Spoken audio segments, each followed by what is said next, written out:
Capítulo 32. Reencuadrar. En primer lugar, es importante destacar que cada individuo es libre de tomar la decisión sobre el reencuadre que considere adecuado, y esto suele estar relacionado con la visión personal que cada uno tiene de la fotografía. A continuación, haremos algunas reflexiones desde el punto de vista de la vía de la fotografía con el objetivo de que sean de ayuda.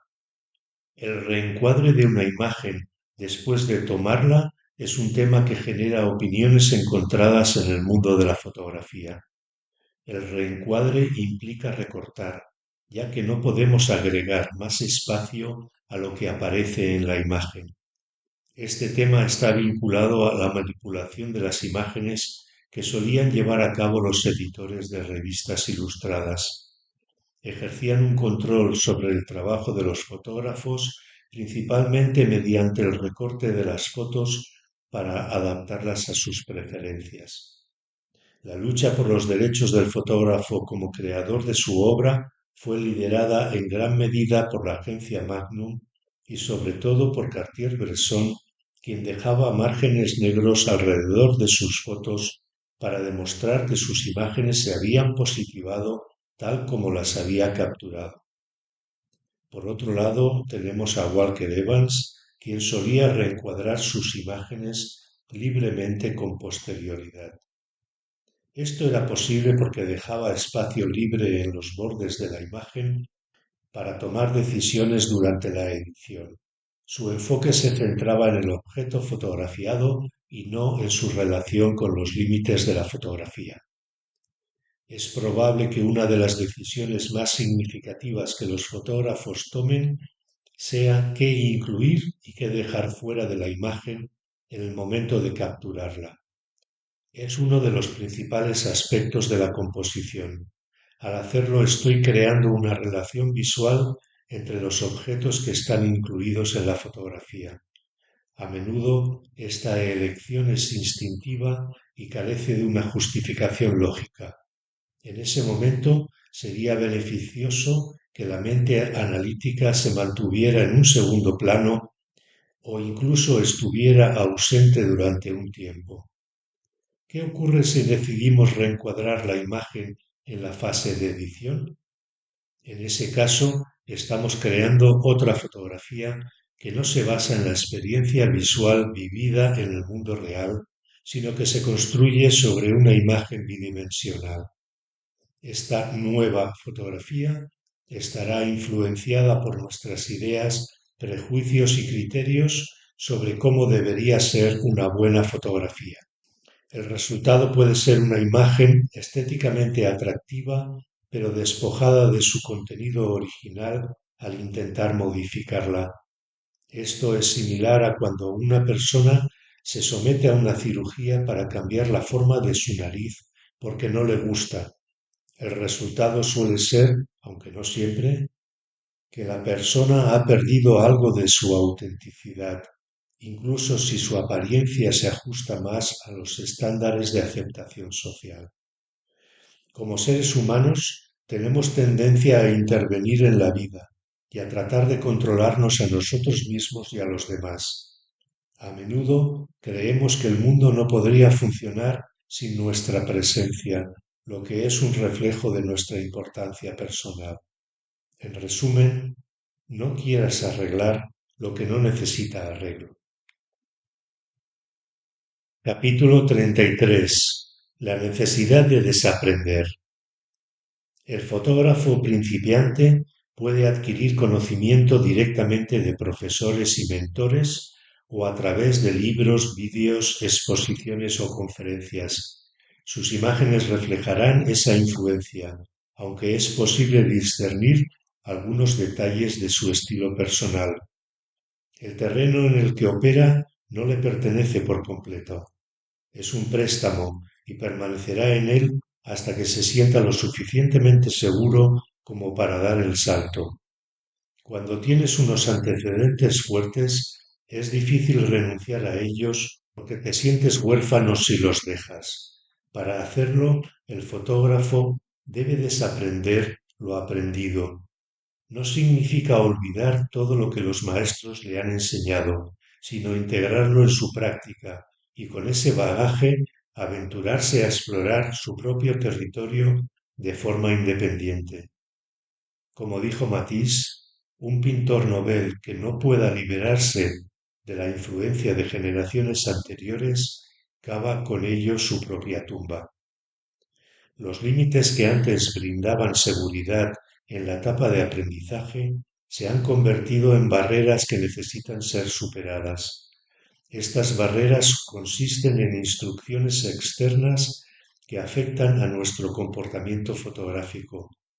Lo que una vez fue un consejo útil, como debes tomar fotos con luz del sol para obtener imágenes más vívidas, puede convertirse en un obstáculo que nos impide fotografiar en días nublados.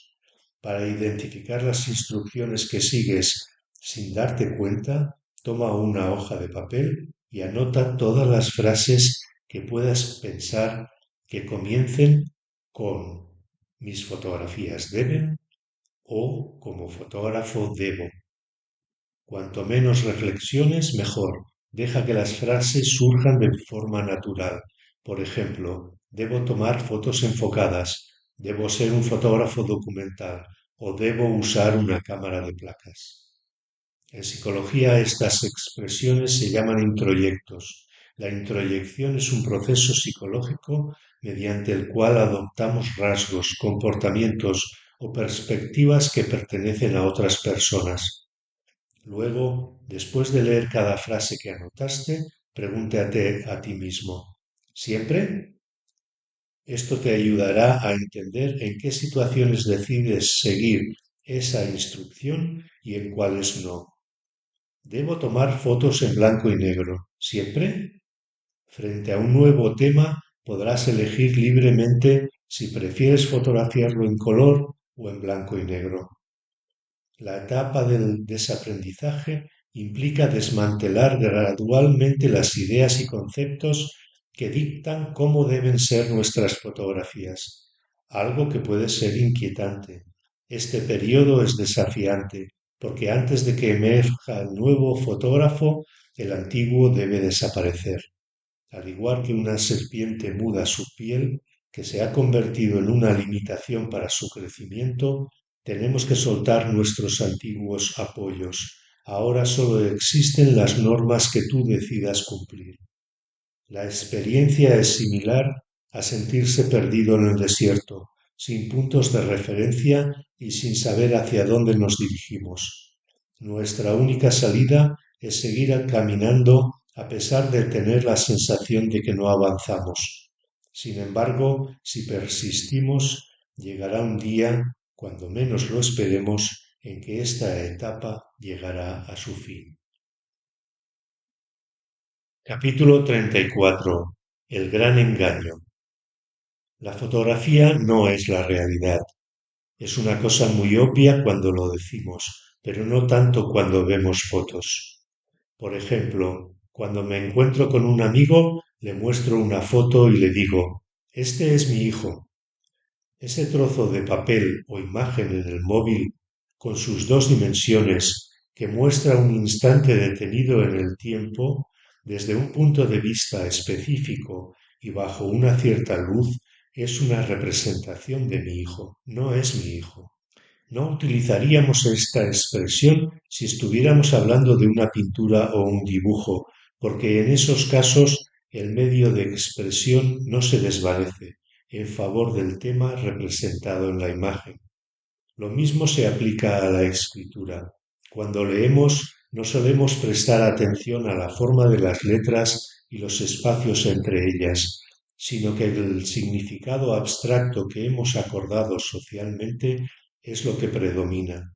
A esto lo llamamos la transparencia del medio. Podemos afirmar que la fotografía es una representación muy fiel de la realidad visual, una de las infinitas representaciones posibles. Es una imagen porque se asemeja a las imágenes que percibimos con nuestros ojos. Sin embargo, el hecho de que se asemeje no significa que sea lo mismo. La confusión entre imagen y objeto proviene del olvido de que la fotografía es un medio de representación más que por la semejanza excesiva. Representación significa volver a hacer presente algo que estaba delante de la cámara en el momento en que se hizo la fotografía. La semejanza puede llevarnos a creer que la fotografía es naturalmente legible y que no requiere ningún esfuerzo para aprender su lenguaje, como si fuera un idioma que sabemos desde que nacemos. Cualquier fotografía está completamente influida por las decisiones tomadas por el autor, lo que significa que nunca podría ser un documento imparcial, a pesar de lo que la objetividad inherente al medio pueda sugerir. La objetividad de la cámara usada incorrectamente es el gran engaño. Minor White se oponía rotundamente a este uso de la fotografía. La fotografía documental, la imagen literal, es la última ilusión. Capítulo 35. Una fotografía no explica nada. Una fotografía no narra una historia. El simple hecho de reflejar un instante específico en el tiempo no proporciona detalles sobre lo que ocurrió antes o lo que sucederá después. Para desempeñar una función narrativa, una fotografía necesita una leyenda o pie de foto que explique el suceso. Sin palabras que la acompañen, la imagen es únicamente una descripción minuciosa de un momento visual. La misma imagen puede servir para ilustrar diferentes historias en distintos momentos, todo dependiendo del texto que la acompañe. La imagen, en un contexto narrativo, añade autenticidad y confirma que la explicación es veraz. La tentación del fotógrafo es agregar una historia a la imagen, convirtiéndola en literatura. Cuando era joven y practicaba el montañismo, siempre llevaba mi cámara en las excursiones. Subía algunos picos y, por supuesto, tomaba fotos en la cima. Sin embargo, cuando las mostraba, las personas no reaccionaban como esperaba, porque la foto no transmitía lo que había vivido para llegar hasta allí. La fotografía no capturaba mis experiencias, no mostraba el viento helado en mi rostro, el crujir de la nieve que llegaba hasta las rodillas, las 4 horas de esfuerzo, el sudor que empapaba mi espalda, ni el vértigo al mirar hacia abajo. Era simplemente la imagen de un pedazo de tierra con algunas rocas y una cruz. Al fondo, el paisaje. Una fotografía se asemeja más a la poesía que a una novela. Su poder reside en la síntesis, en eliminar elementos que distraen del mensaje. Su lenguaje no son las palabras, sino que habla a través de unos elementos visuales que producen sensaciones concretas. Cuanto más clara es la experiencia que despierta en la mente del espectador, mejor es la fotografía. Este nivel se alcanza cuando la imagen se convierte en un símbolo. Una foto de una rama de olivo no nos conecta automáticamente con el símbolo de la paz, aunque esta sea la simbología clásica. En cambio, la imagen de un lago con aguas tranquilas que refleja las nubes puede transmitir esa energía. En la fotografía, el símbolo no es invocado por las cualidades del objeto fotografiado, sino por la imagen creada. Es esta imagen la que pone en marcha la función simbólica en la mente del observador. El objeto ha sido utilizado con este propósito, así que la fotografía no puede leerse como una historia, pero sí como un símbolo.